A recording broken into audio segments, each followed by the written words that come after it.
ஐந்து கரத்தினை ஆனை முகத்தினை இந்தின் இளம்பிறை போலும் ஏற்றினை நந்தி மகன் தன்னை நாண கொழுந்தினை புந்தையில் வைத்தடி போற்றுகின்றேனே.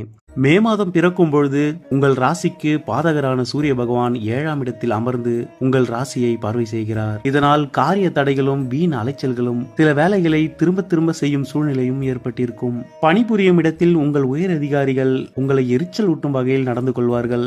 இம்மாதம் எந்த விஷயத்திலும் அலட்சியமாக இருக்காதீர்கள். கவனமாகவும் நிதானமாகவும் செயல்படுங்கள். அனைவருக்கும் மரியாதை கொடுக்கிறீர்களோ இல்லையோ, மரியாதை கொடுப்பது போல் காட்டிக்கொள்ளுங்கள். இது நீங்கள் தற்போது இருக்கும் நிலையை தக்க வைக்க உதவும். பாதகாதிபதி 7ஆம் இடத்தில் உச்சம் பெற்று சஞ்சரிப்பதால் மே மாதம் 15ஆம் தேதி வரை பொறுமையுடனும் நிதானமுடனும் செயல்படுங்கள். அதேபோல் கணவன் மனைவி இடையே கருத்து வேறுபாடுகளும் மனக்கசப்புகளும் ஏற்படும். உங்கள் ராசிநாதன் இம்மாதத்தின் 15ஆம் தேதி வரை ரிஷப ராசியில் ஆட்சியாக இருப்பது உங்களுக்கு திடீர் பணவரவை ஏற்படுத்தும். மே மாதம் 15 தேதிக்கு பிறகு சுக்கிர பகவான் மிதுன ராசிக்கு பெயர்ச்சி ஆகிறார். அதே சமயம் புதன் பகவான் உங்கள் ராசிக்கு 7ஆம் இடத்திலிருந்து ரிஷப ராசிக்கு பெயர்ச்சி ஆகிறார். இதன் விளைவாக புத பகவானும் சுக்கிர பகவானும் பரிவர்த்தனை பெறுகின்றனர். ராசிநாதன் 9ஆம் இடத்தில் பலம் பெற்று சஞ்சரிக்க போவது உங்களுக்கு சகல விதத்திலும் நன்மைகளை ஏற்படுத்தும். இம்மாதம் 15 தேதிக்கு பிறகு உங்கள் ராசிக்கு கிரக சஞ்சாரம் சிறப்பாக அமைகிறது. மே மாதம் பிறந்து 10ஆம் தேதி அன்று செவ்வாய் பகவான் உங்கள் ராசிக்கு 7ஆம் இடத்தில் ஆட்சி பலம் பெறப்போகிறார். இதன் விளைவாக கணவன் மனைவி இடையே இருந்த பிரச்சனைகள் முடிவிற்கு வரும். நண்பர்கள் கூட்டாளிகள் மூலம் ஆதாயம் பெறுவீர்கள். சனி பகவான் 6ஆம் இடத்தில் சஞ்சரித்து வருவது எடுத்த காரியங்கள் அனைத்திலும் வெற்றியை கொடுக்கும். வீடு, மனை, நிலம், வண்டி வாகனம் வாங்க ஆசைப்பட்டீர்கள் என்றால் அந்த ஆசைகள் இம்மாதத்தில் நிறைவேறும். மண் வாங்க இது ஒரு சிறப்பான காலமாகும். மே மாதம் 15 தேதிக்கு பிறகு புதன் பகவானும் சூரிய பகவானும் உங்கள் ராசிக்கு 8ஆம் இடத்தில் சஞ்சரிக்க போவதாலும் 7ஆம் இடத்தில் செவ்வாய் பகவான் சஞ்சரிக்க போவதாலும் உடல் நலம் பாதிக்கப்படும். உஷ்ணம் சம்பந்தப்பட்ட நோய்கள் ஏற்படும். அரசு மூலம் உங்களுக்கு நடக்க வேண்டிய வேலைகள் தொய்வு ஏற்படும். குரு பகவானின் 5ஆம் பார்வை உங்கள் ராசிக்கு கிடைத்துக் கொண்டிருப்பதால் அனைத்தும் நன்மையாகவே முடியும். குடும்பத்தில் சுப நிகழ்ச்சிகள் நடைபெறும் அல்லது சுப நிகழ்ச்சிகளில் கலந்து கொள்வீர்கள். மே மாதம் 15 தேதிக்கு பிறகு நன்மைகள் அதிகரிக்கும் மாதமாகவே இம்மாதம் உங்களுக்கு அமைகிறது. துலாம் ராசி நேயர்களே, இறைவனின் துணை என்றும் உங்களுக்கு இருக்கட்டும். நன்றி. மே மாதம் தொடங்கும் பொழுது விருச்சிக ராசிக்காரர்களுக்கு சூரிய பகவான் 6ஆம் இடத்தில் உச்சம் பெற்று சஞ்சரிக்கிறார். இதன் விளைவாக இம்மாதத்தில் எடுத்த காரியங்கள் அனைத்திலும் வெற்றியை காண்பீர்கள். அரசு வழியில் ஆதாயம் பெறுவீர்கள். இம்மாதத்தில் போட்டித் தேர்வுகள் எழுதுபவர்கள் அதில் வெற்றியை காண்பீர்கள். வேலையில் உள்ளவர்களுக்கு இம்மாதம் சிறப்பான மாதமாக அமைகிறது. பணியில் உங்கள் உயர் அதிகாரிகளின் பாராட்டுகளை பெறுவீர்கள். உங்களின் ஆளுமை திறன் அதிகரிக்கும். ஊதிய உயர்வையும் ஊக்கத்தொகையையும் பெறுவீர்கள்.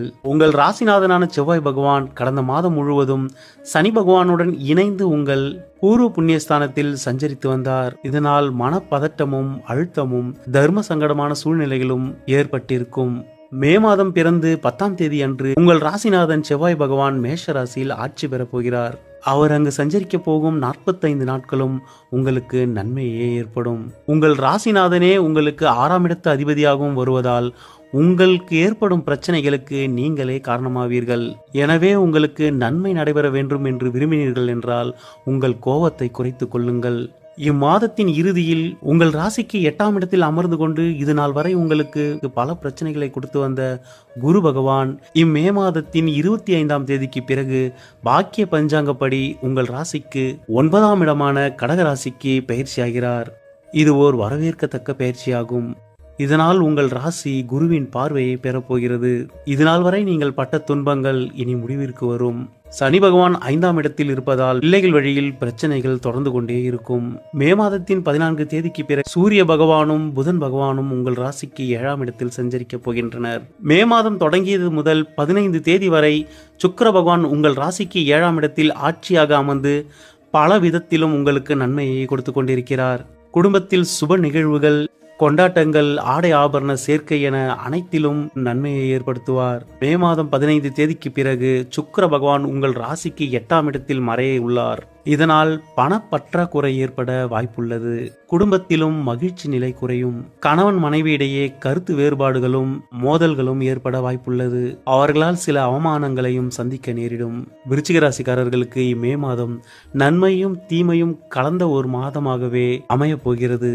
8ஆம் அதிபதியான புதன் பகவான் ராசிக்கு 7ஆம் இடத்தில் அமர்ந்து ராசியை பார்வையிட போவதால் டென்ஷன், பிபி போன்றவை அதிகரிக்கும். இம்மாதம் நீங்கள் கோபத்தை குறைத்துக் கொள்வது அனைத்து விதத்திலும் நன்மையை ஏற்படுத்தும். பரிகாரமாக தொடர்ந்து முருகர் வழிபாட்டை மேற்கொண்டு வாருங்கள். உங்களுக்கு சகல விதத்திலும் நன்மையை ஏற்படுத்தும். விருச்சிக ராசி நேயர்களே, இறைவனின் துணை என்றும் உங்களுக்கு இருக்கட்டும். நன்றி. மே மாதம் பிறக்கும் பொழுதே தனுசு ராசிக்காரர்களுக்கு பாக்கியஸ்தானாதிபதியான சூரிய பகவான் 5ஆம் இடத்தில் உச்சம் பெற்று சஞ்சரிக்கிறார். பாக்கியஸ்தானாதிபதி திரிகோணத்தில் உச்சம் பெற்று சஞ்சரிப்பது யோகத்தை ஏற்படுத்தும். இதனால் உங்களின் பேர், புகழ், மதிப்பு, மரியாதை உயரும். பிள்ளைகளின் வழியிலும் ஆதாயத்தை காண்பீர்கள். தந்தை வழியில் இருந்து வந்த பிரச்சனைகள் சுமூகமான முடிவிற்கு வரும். தந்தையினால் ஆதாயத்தையும் காண்பீர்கள். மே மாதம் 15ஆம் தேதிக்கு பிறகு சூரிய பகவான் மேஷ ராசியிலிருந்து ரிஷப ராசிக்கு பெயர்ச்சி ஆவார்.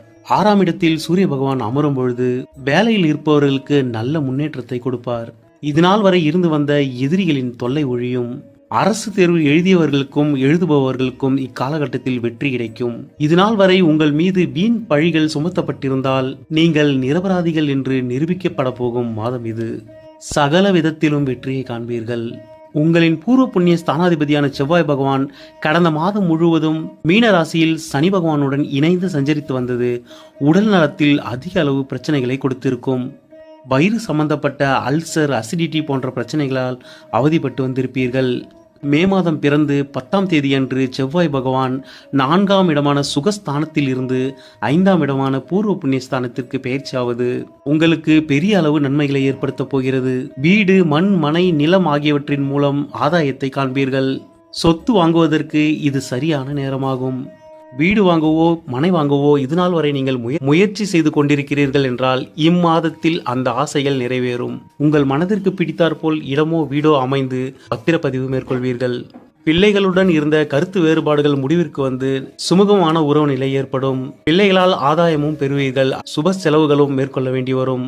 இம்மாதம் முழுவதுமே உங்கள் ராசிநாதனான குரு பகவான் மிதுன ராசியிலிருந்து தன் சமசப்தம பார்வையால் உங்கள் ராசியை பார்த்து கொண்டிருக்கிறார்.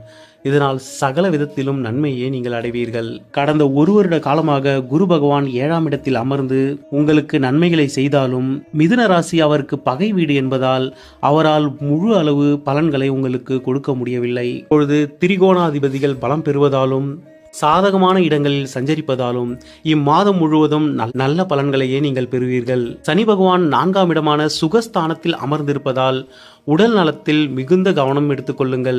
அதேபோல் தாயாரின் உடல் நலத்தையும் கவனமாக பார்த்துக் கொள்ளுங்கள். வண்டி வாகனங்களில் அடிக்கடி பழுது ஏற்பட்டு விரயங்களை கொடுத்து கொண்டிருக்கும்.